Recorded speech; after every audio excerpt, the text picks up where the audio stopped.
Eden Zero is back. And guess what?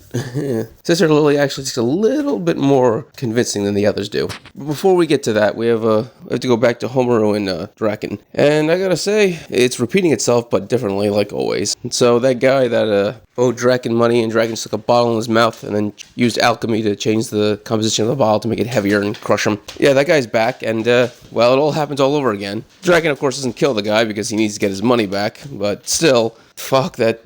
Doesn't matter what universe that dude is in, he's constantly getting crushed by Draken. It's funny because in the original world, he was just punishing the guy for not paying him back, but here, he's using him as an example to explain to Homer that she needs to give over the money that she owes. By the way, it's not even the money that she owes. Her mother is the one who apparently borrowed the money and then used her daughter as collateral, which doesn't surprise me. Her mother's a piece of shit. Dragon comments on that she's just as beautiful as her mother, and basically says that Iliga would like Homeru. So yeah, Dragon's gonna sell Homeru to Iliga, that frog alien dude that likes to turn women into furniture. Really creepy motherfucker.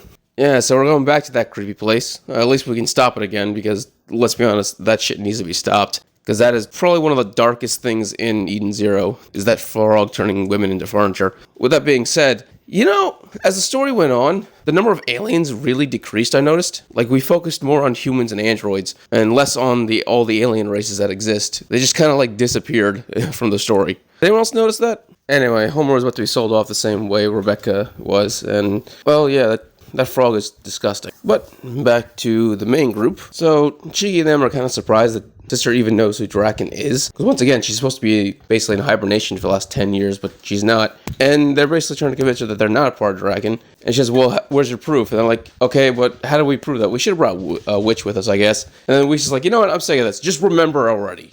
And she still doesn't remember anything. And Happy's like, should we explain everything from the beginning? Because that would be a pain. And Sister Lily's like, yeah, I agree. She basically just snaps her fingers, and an army of Moscows just appears. The funny thing is, the way they jump down from the ceiling is like one at a time. So when the first one jumps, everyone's excited to see him, but then they get overwhelmed by the fact that there's just an army. And all the Moscows are basically just posing and shit. So apparently they do this often. Either that or they decided to coordinate before they drop down.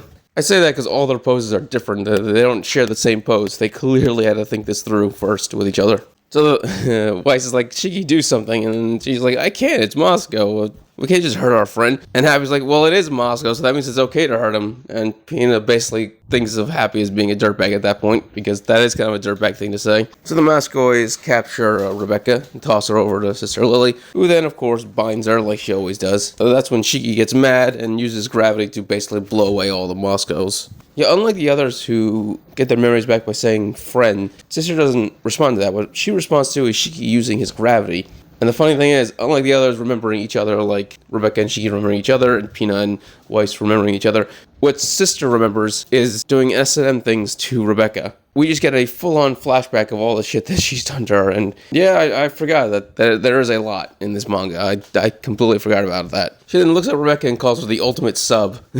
And she's like, what are you remembering? But it isn't just that was clearly just a joke. She also remembers all the heartfelt things with Witch, with Hermit, with everyone. So everything calms down and they're all able to talk. Witch is on a monitor talking. Sister says if she dies, she'll kill her. And Pina points out that there's a contradiction in that. I love the way that Pina is so very literal in things. Yeah, so Happy finally asked the question, so why was there no fake sister here? And apparently she just never showed up. She was never a thing here. So she's like, does that mean she never existed at all? And Rebecca said, well, maybe she does exist, but her history was different, so she's not here. And Weiss points out that his mother's alive in this universe. So it seems to be very confusing to literally everyone. Like, do people now not exist? Do they exist? How does it work? And yeah, I'm one of those people as well. I'm confused on how does all this work. Yeah, so apparently for the last 10 years, Sister has actually been taking care of the people on this planet because it's such a shithole. And a vigilante group eventually became kind of like the police force of this place, and apparently Sister just took it over. So yeah, she's basically been running security for this planet for 10 years. So yeah, apparently Sister Lily has been fighting Draken for years now with Rogue out, because apparently he's the one who actually fucked up this planet, which actually surprised me, but it makes sense because Weiss even said way back in early chapters, that planet used to be like a paradise, basically a place for people to hang out and enjoy vacation time.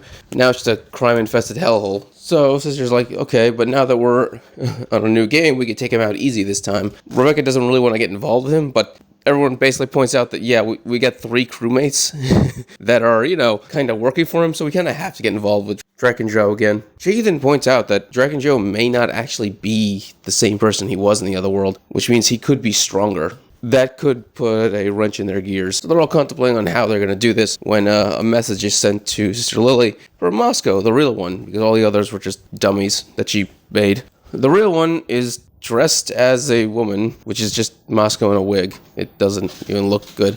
So Moscow in a wig is pretending to be a woman so he can infiltrate the trade with the women. And currently, he's actually right next to Homaru. Yeah, so they're going to be able to save her real quick and easy. And yeah, she's a scared, timid girl right now, but once she gets her memories back, she's basically just going to rip through all these people. That place is going to be completely shredded. Oh, by the way, since Homaru has a pretty close connection to her mother and relationship, apparently, to the point where she could be used as collateral, that means she never met Valkyrie. There's a high probability when Homaru's mother left their planet, she didn't abandon her daughter, she took her with her. Now, obviously, she came to the realization that she could use her as a bargaining chip for money, so she didn't take her daughter with her because she became a better person. But that means, technically, Valkyrie A could still be alive, because the whole reason why she died was because of Homaru's mother. And 2, she has no relationship with Homaru anymore. So if the two of them meet, that's going to be super sad. It would be, seriously, Homaru would have all these memories of basically Valkyrie being her mother, being the person she loves the most, and Valkyrie would have nothing of that. That would be so fucking depressing. Maybe they did meet. Maybe she was raised by her, and for some reason she just has a timid personality, even though she has combat training. I have no idea. But from what I can tell, no. Homaru is just a normal person. She isn't a warrior, so I don't think she met Valkyrie. Really, really depressing. If one remembers having that relationship and the other doesn't. So that's the one thing about this that kind of scares me. Alright, if you enjoyed this video, please subscribe, give it a thumbs up so you enjoy more Eaton Zero and other anime things. Thank you and have a great day.